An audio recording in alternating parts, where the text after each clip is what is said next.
Hello, everyone, and welcome to the third annual Inno on Fire celebration. I'm Kathy Robidoux, Market President and Publisher of the Minneapolis-St. Paul Business Journal, sister publication of Mini Inno. This event was originally scheduled to be in person. Unfortunately, that was not possible this year. Despite our inability to be in the same room together, we knew it was important to celebrate those who are driving innovation in the Twin Cities. We are very excited to be here virtually with you today, and we're thrilled to introduce you to our 2020 FIRE honorees. This year's honorees range in size, industry, age, and stage. They're all having their moments in different ways. Little rhyme there for you. They're sizzling with new fundings and rising revenue on the heels of entries and exits and pivots during a particularly difficult time period. COVID-19 has challenged these ventures, threatened their futures, and made growth that much harder. For some, the pandemic created opportunity. For others, it issued a major test that these players have passed. We hope that you enjoy Inno on Fire as an opportunity to look back on what these amazing people, organizations, and startups have accomplished over the last year, and the chance to look forward to the projects and endeavors they are working on for the future. Now, some of you may wonder why I'm kicking off FIRE tonight. Recently, Mini Inno integrated with the Minneapolis-St. Paul Business Journal. Mini Inno will still be the same Inno you've come to know and love, and will remain the best way for you to stay on top of startup, tech, and innovation news. Moving forward, Mini Inno will work more closely with MSPBJ in an effort to help unite leaders of today with the rising leaders and businesses of tomorrow.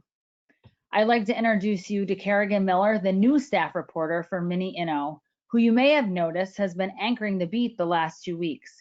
Kerrigan has been covering tech for the business journals for the last year, and he is very excited to dive deeper into the innovation ecosystem through Inno.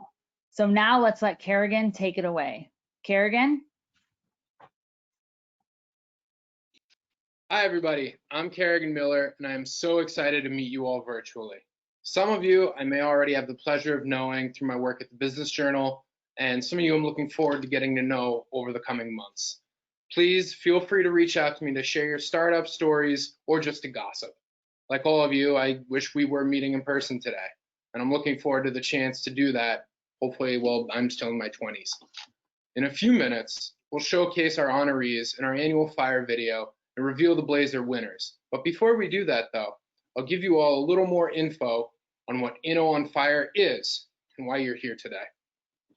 Since Mini Inno's official debut 3 years ago, we've worked to showcase the people, companies, and trends that are helping transform the Twin Cities ecosystem into a burgeoning innovation and startup hub. Today, we're pleased to introduce our third class of Inno on Fire honorees, a celebration of the early stage businesses, enterprises, and innovators who are doing special work to set the ecosystem, well, ablaze. We'll be honoring companies in the following categories: Startup of the Year, Women-Led Startup of the Year, Early Stage Startup, Growth Stage Startup, Community Builder, Social Impact, Opportunity Challenge, and our last, recently added category are the Crisis Innovators, which are startups that are creating new products or new services in response to the COVID-19 pandemic. Earlier this year, we asked our audience to submit nominations for Inno on Fire. From that list of nominations, we pulled together the Inno on Fire winners list, which we announced in March. This afternoon, we gather online to honor the Inno on Fire winners. Also, we will unveil who the Inno Blazers are. So what's an Inno Blazer? Inno Blazer is a special designation given to the top categories or people trailblazing new paths and blazing the brightest in their category, or the hottest in their category. The Inno Blazers were selected by an esteemed panel of judges and truly stand out in the innovation community. There are also actual blazers, like the jacket that you wear, that winners will get eventually. Don't worry about it for now. And now, the moment you've been waiting for, let's check out all our FIRE winners and see who the 2020 Blazers are. Roll the video.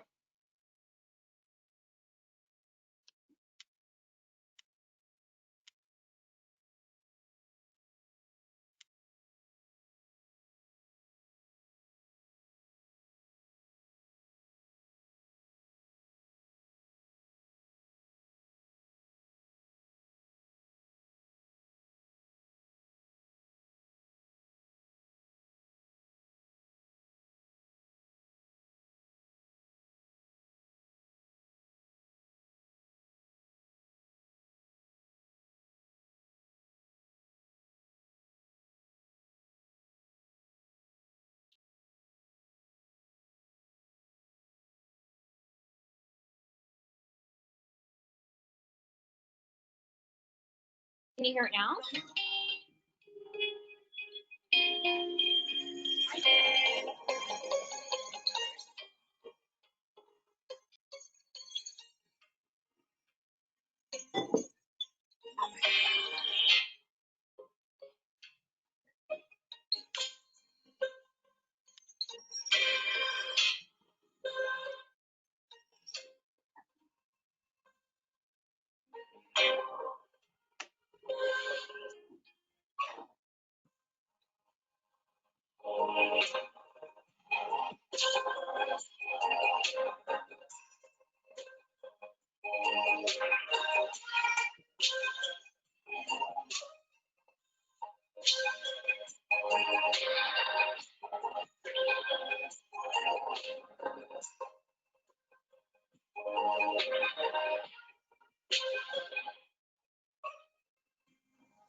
All right, big congratulations to all our Blazer winners.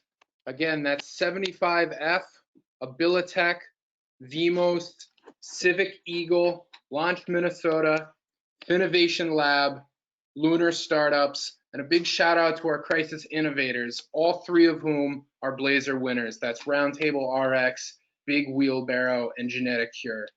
The companies, all of our winners are incredibly strong. So to stand out in that really powerful class means a lot. So congratulations to everyone who won. You really did amazing work.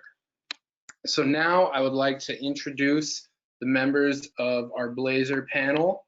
That's Damola, the CEO of Civic Eagle. I think you saw his handsome face pop up on your screen there for a quick second.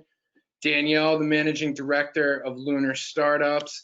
And Dave, who is the Vice President of Marketing at 75F. Say hi, everyone, and a quick intro about yourselves.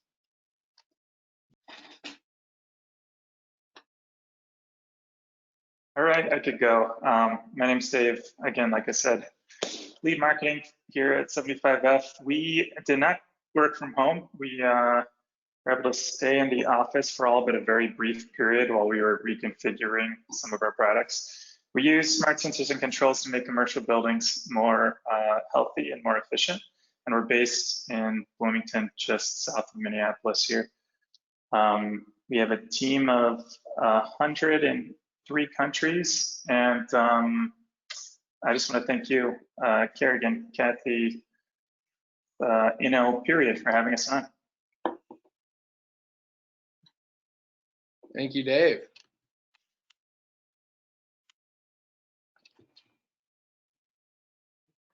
I can go.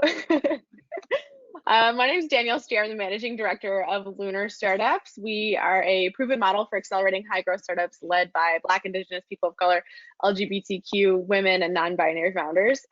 We are really honored to be shoulder to shoulder with really, quite honestly, an exceptional crew of nominees, everyone from Yonder, Creatively Focused, We Sparkle, Ecotone, Connect Up, and The Coven, plus all of our friends here on the call and many more. I think we have a really rich community here in the startup ecosystem, and it's great to be a part of this conversation today. Hey everybody, my name is Damola Ogundipe. I'm one of the co-founders and the CEO of Civic Eagle. We're based in St. Paul, Minnesota, and we offer software to lobbyists and policy professionals to help them keep track of legislation and collaborate with one another on a federal and state level. Super excited to be here, and thanks, Minne. Yeah, so this is my first online panel, so I guess I don't have a good system for choosing who goes when and what the order is here. But I guess whoever wants to go first can go first, and we'll work from there. Can each of you describe some of the successes that your company has had in 2020? Why was this an on-fire year for you? I could start again if you'd like. This year was about a pivot with most of what we were doing, from comfort, which I think you often associate with HVAC systems, building smarter, more connected thermostats and smarter, more connected buildings and lighting systems, to this radical pivot towards ventilation and bringing fresh air into buildings. We got some advance notice about the CDC's guidelines for ventilation, And we were hearing already from customers that there were concerns about their ability to reopen safely. So we were able to reconfigure and upgrade customers' existing systems with something we called epidemic mode. It's a single touch way to maximize ventilation within your building from outside air and to purge the air within a building when it's unoccupied. And we offered it free to all customers, had tremendous response. Phones ringing off the hook. A lot of schools and places of worship, customers we hadn't had traditionally, and had to manage scaling up our supply chain and our ability to ship and service and install customers all during this pandemic. So it's been a stress test, I think, like it has been for the entire startup community here in Minnesota, a stress test of our company and our culture, kind of the systems we put in place to execute on that promise and to help customers who we felt needed it most. So, so that's what's been on fire. That's the on fire part. I feel like we've been running around like our pants are on fire, pretty much. It's been like fire drill. There's a lot of fire adjectives that we could use, but it's also just been a great and very rewarding time. So I think I speak for everybody here at 75F. It's just been fun to be a part of it and to watch everyone coalesce around this kind of very simple purpose. How do we get epidemic mode in more buildings and more customers in our communities and help make those communities safer, those grocery stores, restaurants, retail locations, medical offices safer. It's been really fun to be a part of. I can go next. I mean, it's been tough, obviously, for everybody with the pandemic this year, and I'll get to the on fire part, the good on fire part. But the bad on fire part is obviously, dealing with the pandemic, civil unrest. Again, as particularly as a Black man, the stuff that's happened with George Floyd being murdered, the civil unrest that stemmed from that. Now we've got Jacob Blake, and the ongoing kind of mental and emotional trauma that comes with seeing that happen over and over again. And then on top of that, being in the political tech space, and working with so many different organizations that are working hard to address these types of problems has presented a lot of a conflicting nature of our work. Right, on one hand, we hate all of this obviously, again, with the pandemic and with what's going on from a civil unrest perspective. We hate that it's happening to Black people. Like, I hate it, and it's painful and it's traumatic. But on the other hand, it's been interesting to see the business impact, where we've been able to help a lot of new organizations manage government policy, advocate for better legislation around police reform, around public safety, around holding police accountable. We've been able to help a lot of organizations manage legislation moving around in response to the pandemic and COVID-19. So while this year has been filled with a lot of difficulties personally, a lot of difficulties for me as a human being and as a person, same thing for my team. It's been again like a very interesting business impact, and we've grown a lot. And because of that, like, we've garnered a lot of attention from investors, from the public, and that's been great and that's been cool. But it's not. I wish it didn't have to be this way, I guess. And that's what's kind of what the tough part is. We've also grown our team. So at the beginning of this year, we started with 6 folks. Now we've doubled to 12, and that's been exciting. We're really proud of the makeup of our team, of the diversity of our team, of the representation of our team. It's something that we baked into our company culture at the very beginning, and to kind of prove the point that you can build out a great, strong, technical led team, product led team, data led team, with a lot of different people, people that don't all look the same. So we're proud of ourselves. We're proud of our ability to navigate kind of the difficulties of the time, the trauma of the time, and to come out like feeling like we're thriving. And I'm really proud of my team. I'm proud of myself, but I'm mainly proud of my team for kind of propping me up, for keeping like everything going when, you know, it's kind of tough. But again, like it's been interesting because it's been a positive net business impact for us, despite all of the stuff going on. So it's on fire in different ways, but what's been, again, powerful is that our team has persevered and been stronger, and we've grown faster than we've been growing over the last 4 months. There's a direct relation to the stuff that's going on, because more organizations, the organizations that we serve, that we partner with, are stepping up and advocating for policy that has meaningful impact, or at least tracking it or monitoring it, and they're using our software to do it. And I can be proud of our ability to have that, you know, business impact, but also social impact in the country. Sure. Danielle? Thank you so much. And thanks both for the work that you're doing for your communities and others. I think it's a tough act to follow there.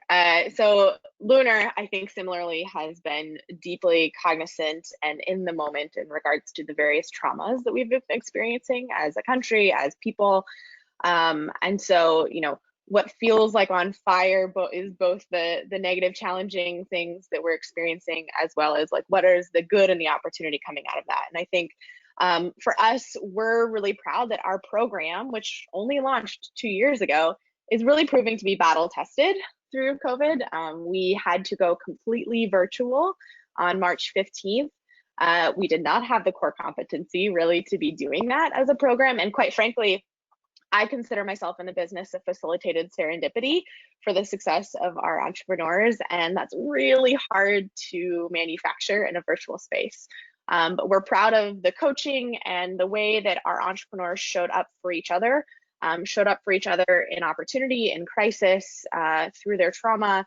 And we're really excited to say that not one of our startups in our community has defaulted or closed due to COVID or the social revolution following the murder of George Floyd. But we don't get to take credit for that, of course. That's the founders' hard work and the founders' dedication. We get to be working with them on their journey, and we're really grateful that they've invited us to do so. So our goals around removing barriers to success for founders who have high potential and fantastic ideas, and really focusing on creating more of a human-centered approach to entrepreneurship and not a company-centered approach to entrepreneurship. We're really happy with outcomes and kind of the resilience that the companies in our program have shown, because resilient people build resilient companies. So I'm interested, Danielle, you said you've gone virtual. Dave said you've been mostly working out of the office. Damola, has Civic Eagle been in person or virtual or a mix? Yeah, so we're headquartered in St. Paul, but we've actually always been a fully remote team. So we're remote first. We've been remote first. You know, interestingly, when we raised our seed round, I had one of our investors tell me, hey, Damola, you know what?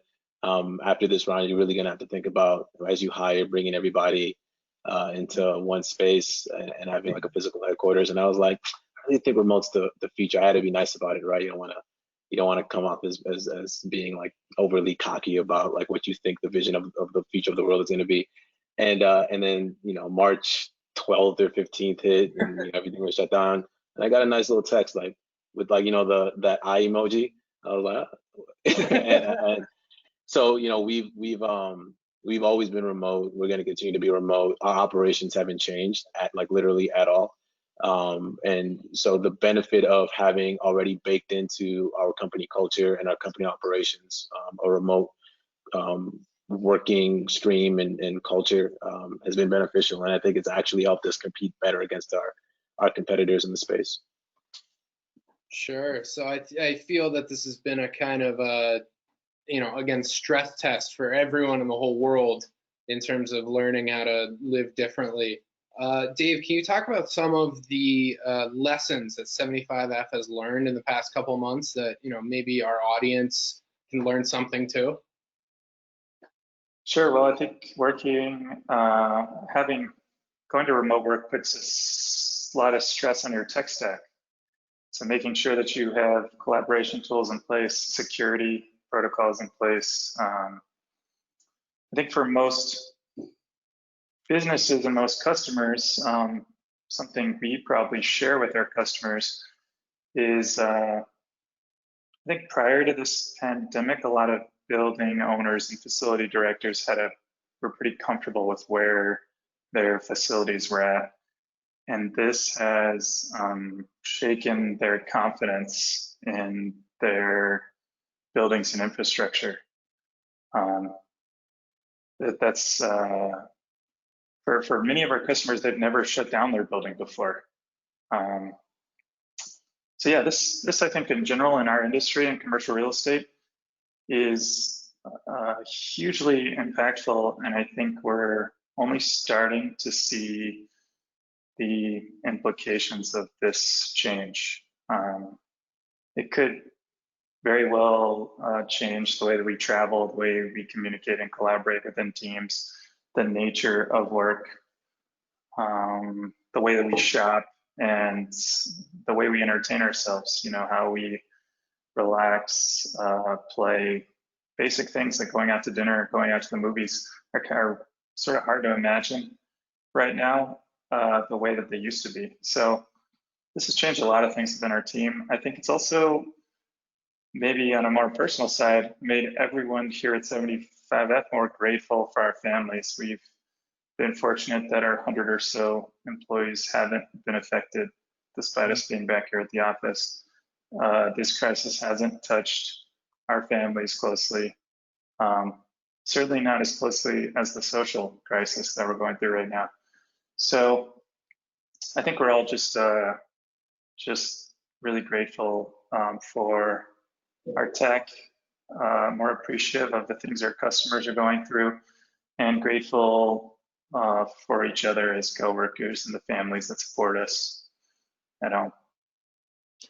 Sure. Danielle, is there anything you've learned at Lunar or any of the startups in your cohort have learned? There is a ton. I feel like that all of us have learned during this time. We have had service providers learn how to go fully virtual. We've had event organizers completely rethink their business structure. We've had quite a few of our companies who maybe were B2B or B2C do a little bit of a flop, meeting the needs of their new customers or emerging customers. And so I feel like, again, it goes back to this idea that resilient people build resilient companies. When you are coming from an environment where maybe things haven't been easy, or you've had to really fight for the wins that you've gotten, it makes it so that in times of crisis, you are able to thrive and survive in ways that maybe other people might not. And I think that we have seen that crystal clear this year in terms of how our entrepreneurs have responded, how they've showed up for each other. As I mentioned, we do wellness checks, we do founder check-ins, we are really thinking about the whole human, because your company is only as healthy as you, the founder and leader of a company. And so I think that that's just like the doubling down on the importance of the humans that are running these companies when they might be experiencing trauma, as Damola mentioned. Earlier this year, we also released a report on how we built a more inclusive accelerator experience, and we have a ton of lessons learned in that report. And the reason that I mention that now is that we are at a time where all of us are needing to do more and more work to include more people and more ideas on our staff, in our portfolios, where we purchase, most importantly, where our capital goes. And so we'd love for other people to help to, use that report to the extent that it makes sense, and figure out what are the action steps that we can be taking to create a new, better, and more inclusive world that works for all. Yeah, I think it's impossible to ignore and irresponsible to ignore what's happening in the broader world, with the murder of George Floyd and the murder of Jacob Blake earlier this week. And I've been cautiously optimistic, I think, about how the Twin Cities startup world has responded. But I guess my question is, where do each of your companies go from here, and where do we as a ecosystem go from here? Damola, would you like to start? Yeah. So speaking specifically around like the tech ecosystem, the startup ecosystem, I am not optimistic. A lot of what I've seen, I believe, is performative. I will not be optimistic until I see people actually doing things, that taking action and not just writing statements, or putting something in a newspaper. I want to see action, right? Like, I don't care anymore, about like kind of, playing the startup game in Minnesota, and I'm kind of done with that. Like, it's very clear that, I mean, if you want to cover your eyes and act like racism, bias doesn't exist in any situation, whether it be from police interactions to policing of communities, and what we're specifically talking about here, right now is the startup community, specifically in the Twin Cities. It exists, period. Danielle's doing, there's some people that are doing great work. Danielle's doing great work to address a lot of those disparities, to work in the fight and like step up, make sure that you're putting money into Lunar startups, like write a check. Don't be performative. I don't want to see anything in papers. I don't want to read anything. I want to see checks being written. I want to see checks wired. I want to see people showing up and mentoring people. The time for performative acts, like, that's got to stop, right? Minnesota has, the Twin Cities in particular, has some of the greatest racial disparities that exist. It's basically Minnesota and Wisconsin, right? Like, we're in a head-to-head race with Wisconsin to figure out who has it worse, which Black community has it worse, which Black and brown folks have it worse. So, want to play Minnesota nice? You want to see change? Like, the people, those 57 people that are in this room, the people that read Minne, the people that participate in the Twin Cities startup ecosystem, step the hell up.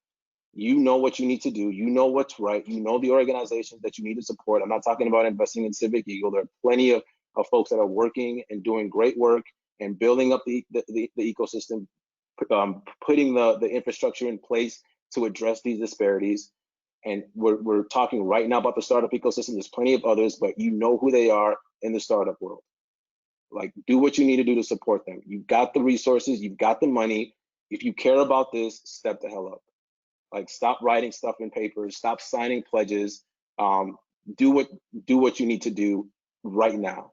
And we're going to see a better ecosystem. We're going to see something that's better for the Twin Cities. We're going to see the Twin Cities economy improve, increase, be better if everybody's participating, if everybody's got an equal shot at winning. And to be honest, that's all I got to say about it. Sure. I'd love to add on to what Damola said, if that's okay. First, tiny fact check. Luckily, Jacob Blake is still alive, although paralyzed for life.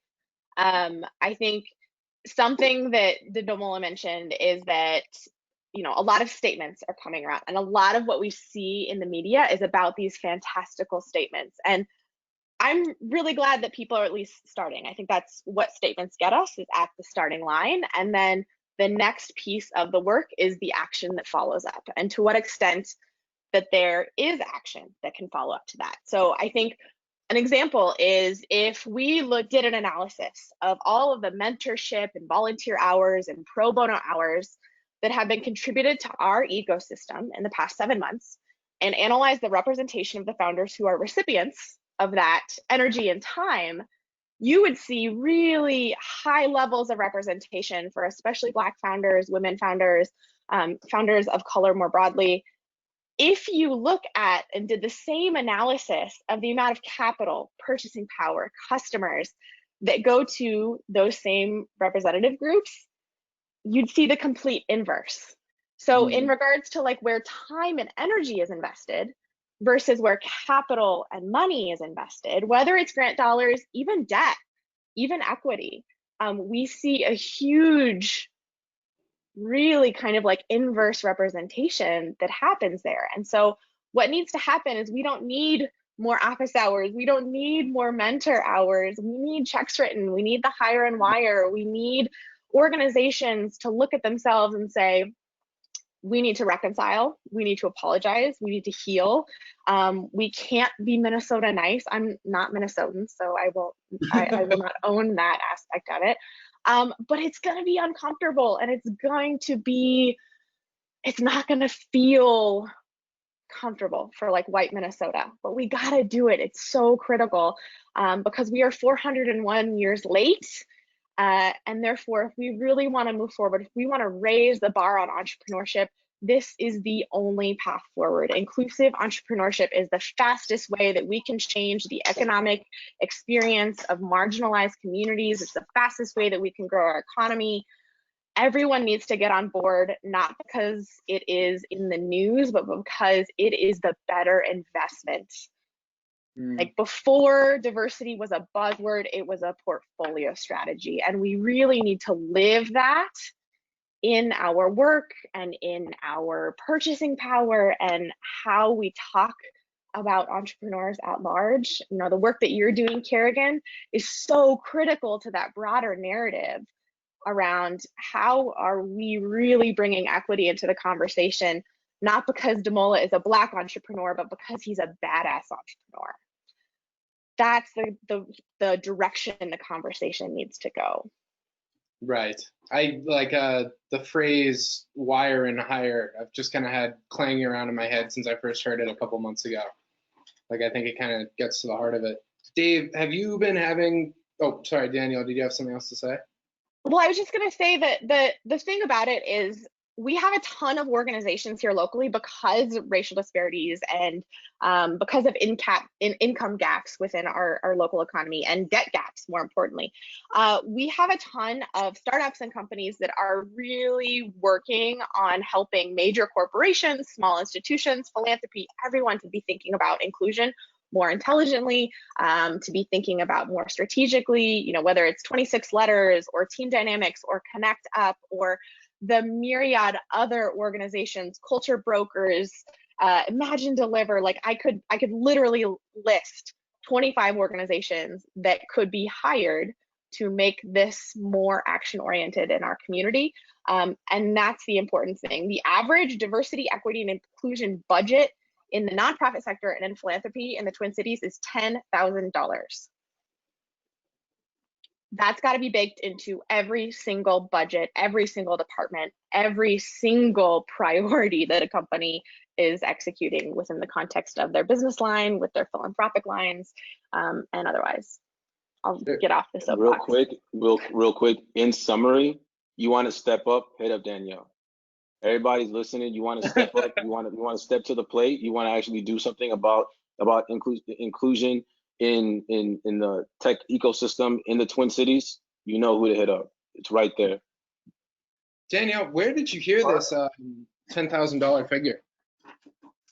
One of our startups who works in diversity, equity, inclusion, and helping companies to implement strategy. Their biggest barrier to their customers rolling with them is that their budgets are too small, and they say, "Oh, we can't afford your services." And the reality is that equity in a company, in a business, has a really high return. More diverse leadership results in higher returns for the company, in better performance for sales, in better being able to address diverse consumer needs. And so the value is really, really high, but equity is expensive and inclusion is expensive. And that's a hard thing in capitalism to kind of like square that round peg, if you will. But it's worthwhile. And the organizations and the companies that are doing it well, they're seeing the return. Sure. Dave, have you been having conversations like this at 75F? Unfortunately, we have. I hired an employee a couple of weeks ago on a Monday. Like many of our customers, she was hired remote, so I never got a chance to meet her in person. And now I won't, because the Wednesday after I hired her, she was visiting a customer. She was in Texas. I'm not going to use her name or go into details out of respect for her. But she was stopped by police and told to get out of her car at gunpoint, placed in handcuffs, had to explain that she was a sales rep. She had business cards, all the literature that we sent her, that she was going to visit this customer, but somebody in the community saw a suspicious person and called the police. So we had to contact the ACLU. There were folks involved in a racial profiling complaint with the police department, but she ended up quitting that same week. And frankly, I don't blame her, because this is a crazy time. And on top of coronavirus, having to worry about that, she doesn't want to use her name because she doesn't want any further interaction with the police in her own community. That's Sure. that just speaks to the extraordinary difficulty that our staff and employees face today. This is really unprecedented, I think. And then just echoing something that was said earlier from our side, something like 80% of all VC investments in Silicon Valley go to software products. I think there's something like 6 or 9% to biotech companies and a small fraction to hardware companies. When you look at funding, social justice is not a model that Silicon Valley or venture capital tends to reward. And yet funding, as we all know, is so critical for our enterprises. And if you believe in social change, even the smallest individual investors can help by investing in those enterprises that they feel are making a change in the world. There's so many great organizations out there that are doing so much good. And I think there's lots of ways that people can help, but the biggest one is to invest in those companies that can make an impact. Mm-hmm. Certainly don't wait. Certainly don't wait or expect, venture capital firms to step up, because I think you see it in clean tech, which is our industry. Extremely limited funding for clean tech. The number of social platforms or dating apps or whatever, they score these $100 million valuation rounds, but products that are driving social change or social justice do not have a model that is rewarded by the current venture capital system today. Yeah, thank you for sharing, Dave. That's a horrible story. By the way, if anyone in the audience has questions that they would like our wonderful panelists to answer, please submit them. I can read those off. And then looking forward to 2020, this has been a weird year, because either you're like, I can't believe it's almost September, it still feels like April, or you're like, it feels like 4 years have passed. Time just doesn't make sense anymore at all. But Danielle, what does the rest of 2020 look like for Lunar? I think we're really excited about what the rest of 2020 is going to look like. We've had a lot of, big wins this year. We started a partnership with Fox Rothschild LLP, which is providing nearly $20,000 worth of direct legal services to all of our startups, which has been just a critical partnership. And inspired by that, we're actually developing out a new corporate partnership initiative where we're trying to leverage the immense opportunity and talent that we have more broadly in our community and nationally to bring in more services and be able to support our startups better, to continue to remove barriers to success for them. So if anyone on the call is interested, or others want to learn more about corporate partnership, I'm currently co-creating that right now, because I don't believe that most of the models out there work. So we're really interested in authentic partnership. The other thing that's wrapping up this year is we will be launching our Cohort 4 application.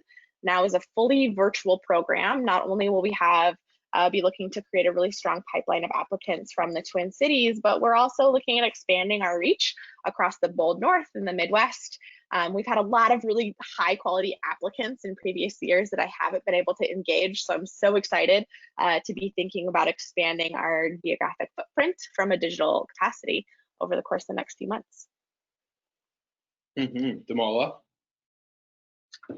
Yeah, so for us, I mean, we're just always thinking about growth. right? Like, so we were always looking for new customers. You know what? I'll make this as a pitch real quick. If you work this is the time to pitch. This is like, I can't see who's in our audience, but pretend they're all like investors or something. Well, not for investors, but for folks that may want to utilize our platform. I mean, we work with a lot of different types of organizations, law firms, lobbying practices, chambers of commerce, corporations that have government relations teams. So, you know, if you our goal is to continue to grow, and it's looking good for us right now. Like, we've had a good amount of growth over the last 6-7 months of this year. And our goal is to double again. So we're trying to double revenue again before the end of the year, and we're on a good path to do that. But every little bit helps. So we have a really good value proposition for the folks for the prospective customers that we interact with. Our customers find a ton of value in our product. So, you know, if you're out there, you work for a law firm that has a lobbying practice, you work for a chamber, you know, you're in corporate America and you work at a big corporation that's got a government relations practice, you know, we would love to talk to you. Happy to have a conversation and show you what we can offer at Civic Eagle. That's awesome. And Dave, what does the rest of 2020 look like at 75F? If you have an HVAC system, if you have air conditioning in your building, we'd like to talk to you. You could go to 75F. Landlord, please.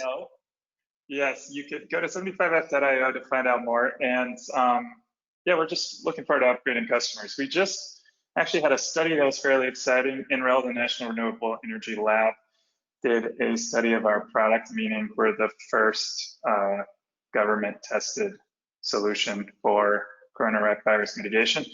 And they showed a 40% decrease in energy consumption using our system. Our average customer last year said 41.8%, so it's sort of in line with what we're doing. We've done some tests of coronavirus dispersion. And essentially, for folks that aren't in the know about this, we spent a lot of time talking about science, so this will be a stay safe out there plug. But this initial idea, coronavirus is still spread primarily person to person through droplets, so you should always wear a mask. I have a mask here, and everybody at 75F. Some of my colleagues you see walking back and forth are wearing masks. We wear masks in the building.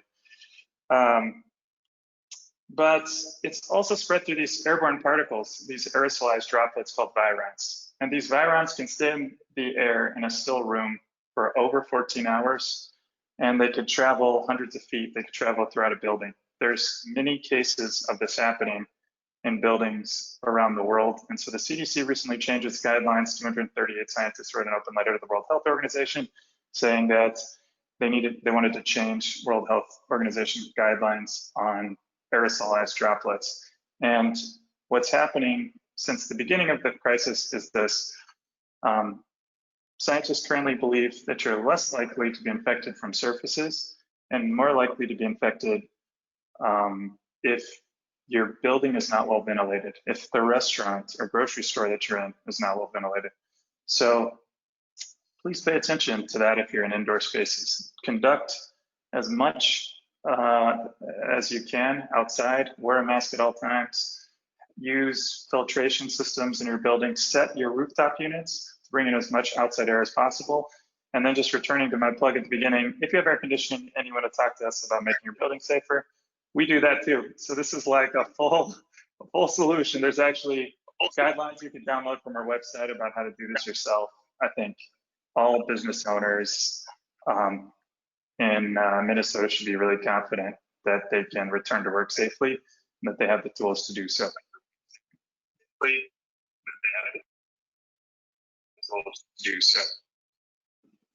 Okay, we have our first audience question from Michelle Marins, who's the CEO of We Sparkle. So that's very cool. We got some heavy hitters in our chat room. And Michelle asks, how do you recommend startups support each other and purchase each other's services? And Danielle, you seem like the logical person to start with for startups supporting startups, so I'll go to you. Sure. Well, I think Michelle is a great example, actually, of how a startup can work with other startups. As someone who's really dedicated to underrepresented small businesses, Michelle works really hard to figure out what those intersections might be. So whether it's partnering with another company to offer discounts to their customers, to cross-promote, doing cross-promotion on social media, kind of for those really early stage companies, but ultimately looking for maybe even unlikely allies or companies that you believe in their product and their values and you want to amplify and find ways for your customers to benefit from both. So ultimately, everything that all of us are doing is solving pain points for our customers. So figuring out what those pain points might be for other people and where that aligns with the pain points of your customers, and seeing how you can work together to meet both of those pain points together. But Michelle is like the queen of collaborating, I think, in our community. So really, she could do a great job at answering that too. And also, Michelle is currently trying to get 100 users on her WeSparkle assistant. So go ahead and go to WeSparkle.ai and become a WeSparkle user. And our WeSparkle assistants can talk to each other soon. It'll be exciting. WeSparkle.ai. WeSparkle.ai. Everyone go there. Dave, how can startups help startups? We have an office space which we feel is fairly safe, and we may have some extra room. So if there's somebody who wants to work out of our space, then reach out to us and let's talk and figure out whether it makes sense. We'll give you a little barcode. We have health checks every morning before you come in. As long as you wear a mask, just let us know how many desks you need and we can fit you in here. For somebody who's hanging out their shingle and running like a one-man show, we can do that too. Just reach out to us because we would like to help the startup community here in Minnesota. Sure. Damola? I don't have anything to add. I think they both touched on the ways that what I would have said, so nothing to add on my end. Okay. Now we have a question from Elaine Rasmussen. How should corporations and philanthropy go about finding Black and brown founders, and what should they know before partnering or investing? Danielle's nodding. Elaine is also the queen of this. I would go talk to Elaine.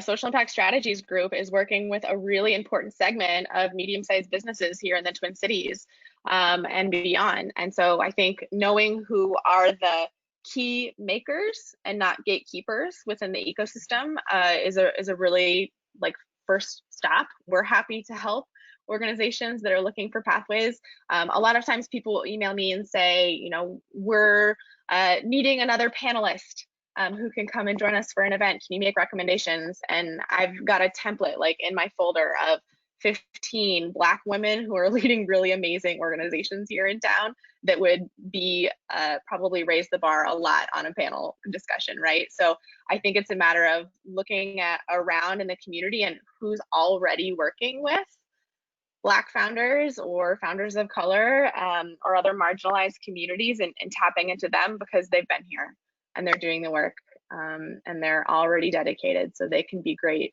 key makers to help you get through. And then the other thing they need to think about is why. Elaine likes to say, and I borrow this from her, that there is charity and there is change, and both are really important. So when a corporation or a philanthropist is looking at making new investments or thinking about new projects in partnership, are you trying to do charity or are you trying to make change? And that why will be a very important driver to get alignment on expectations and where things are going and how you can all win at the end. So call Elaine. She's the queen. Elaine Rasmussen. Damola, what are your thoughts? Well, one, I will say, let me help my company first. We do work a lot with nonprofits, specifically like C4s that do advocacy work. So if it's a nonprofit that does any sort of political advocacy work, we have a lot of them. A lot of customers that we serve in that space. So if you're referencing a C4 nonprofit that's doing any sort that type of work, I'm happy to have a conversation to show them how we can provide value and solve some problems. But I think in general, it's really everything Danielle said. Like there's, I know there's 4 of us on this call right now, and I'm sorry to keep pointing people towards Danielle, but I'm hoping that she welcomes it. She's got the Rolodex around to help answer those questions, right? And to help connect people. Because I think one of the great things about her is that she's a great connector. And one of the great things about Lunar is that they're connecting people. So and a lot of the questions we're getting is really around connecting people. So that's why I keep saying, like, I'm going to double down on what Danielle says or point to her. And kind of as an aside, I think that's one of the reasons why it's really important to support Lunar in general and the work that they're doing in the community. But yeah, I think it's really just about like going back, like there's plenty of people out there, finding them, tapping them, offering to be a customer, offering to be a partner, offering to do something transactional. One of the things that is sometimes really frustrating about the Twin Cities is that we're very relationship based, but we're not very transactional. I think we can borrow some of that from the coast is how transactional those places are. And we don't want to be like them. We don't want to be overly transactional. But adding a bit of that into our blood, into our bloodstream, I think would be really helpful. So when you are talking to folks, it's great to offer advice, offer support, to meet for coffee, that type of thing. But think about ways that it can be transactional. Like how can you enact in some sort of transactional relationship with that founder, with that community member? And it's not, when I say transactional, it doesn't have to be like actual in exchange of money. But there's other ways to be transactional, offering a good, offering a service, offering something back and forth. So that's the only thing I would add to that is let's have pride in how communal the Twin Cities is, but let's try to like force ourselves out of our comfort zone and try to be a little bit more transactional too. I think that'll be really helpful for folks. Yeah. Dave, the question again was, how should corporations and philanthropy go about finding Black and Brown founders, and what should they know before partnering or investing? Oh, I didn't hear the corporation part, my bad. I can address that too after Dave. I might have left it out. Well, we at 75F have a founder of color. I think he is sensitive to being the person of color in the room and sort of being openly asked by organizations to join a board or something for pure diversity reasons. So that's something that I think these organizations should know. There's a certain sensitivity about you reaching out to somebody for their experience to gain insight from their success. It's not purely a diversity question. Our board is diverse. We have one white guy on our board here.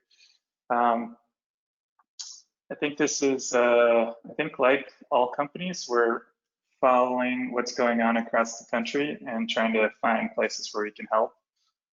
I would just echo what's being said. There are ecosystems and structures in order to allocate dollars or support or join the board of organizations that need it most. And I would just rely on the community, on the ecosystem to make those connections.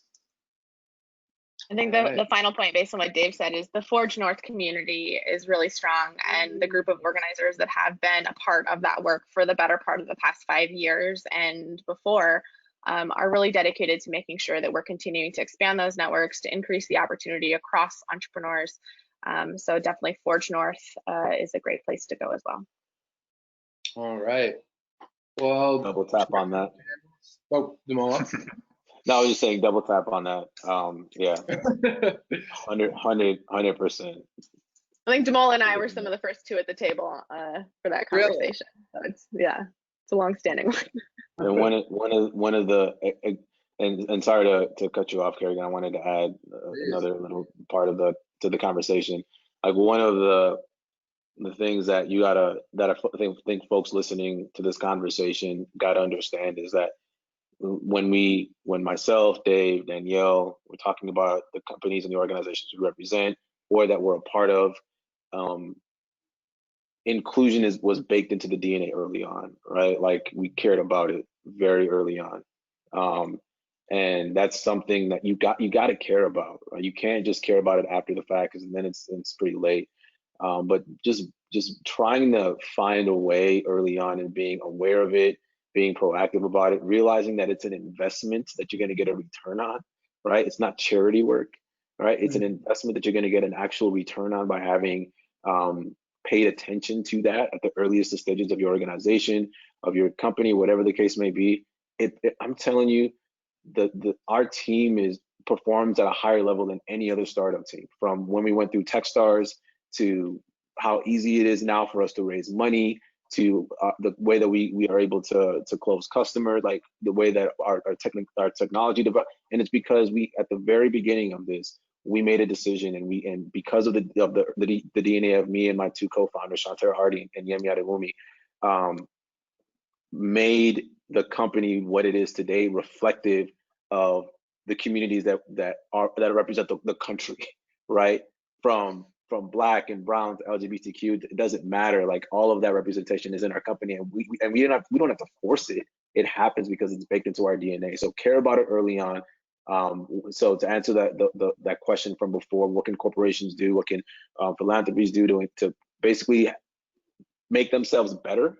Right? We're not talking about to give them a better return on whatever thing that they're doing, right? Which is by increasing diversity, being more inclusive.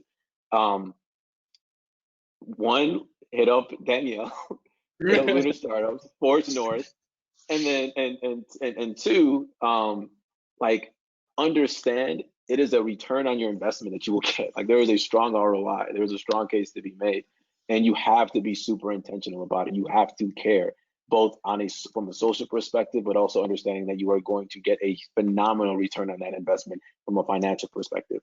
So that's what I wanted to add to that conversation. Right, like it's much harder to add that thing later. Like it's much harder to become diverse 5 years in than it is to start with that as a core value. Exactly. Yeah. All right, well, you guys have been totally incredible. I have to say, Danielle chatted me early in this and she said, Kerrigan, you should start calling on people. It'll make this much less awkward. She's obviously done more panels than I have, so I appreciate the help. I'm not going to call on anyone for this. Are there any last thoughts, things that any of you want to leave our audience with? Well, here's one. We live in incredibly challenging times, but I think that there's reason to be optimistic. And if there's a source of optimism, I think it's technology, at least for us. The growth of renewable energy in this country is not growing anywhere near as fast as the growth of technology. And so to the extent that we can use these technologies and these brilliant founders, the companies they create, to help solve the problems facing our country, the problems facing business owners across America, I think technology can scale in a way that a lot of other things cannot. So I think even now we find incredible reasons for optimism. We see that echoed across their customers. We're very optimistic about the future we're going to build here in Minnesota, and as we go to market around the world. So I would try, even given current events, to find the positive, find the helpers, find these incredibly brave founders that are working every day to make their companies not just survive, but thrive. And find out how you can get involved, find out how you can help. Definitely, that's great.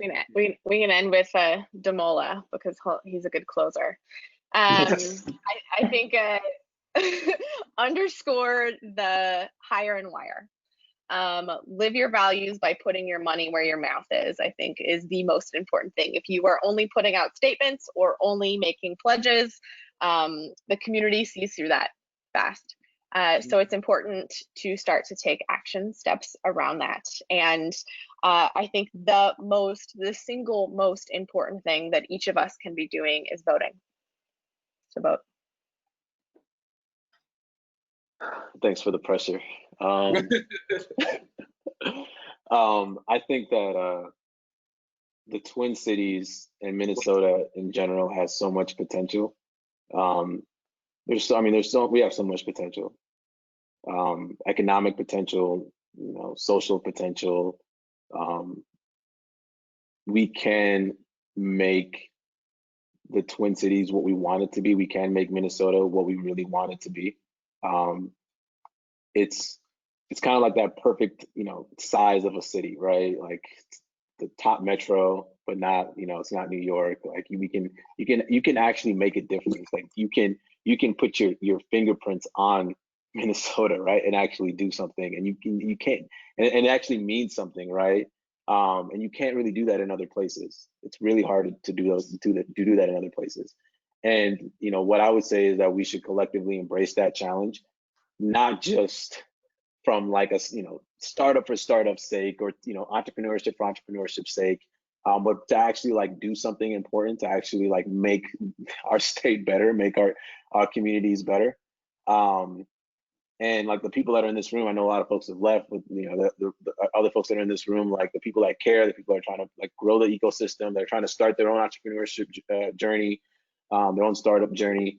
Like you can literally, and I'm not even saying this in like I'm being very literal. Like you can be the boss in Minnesota.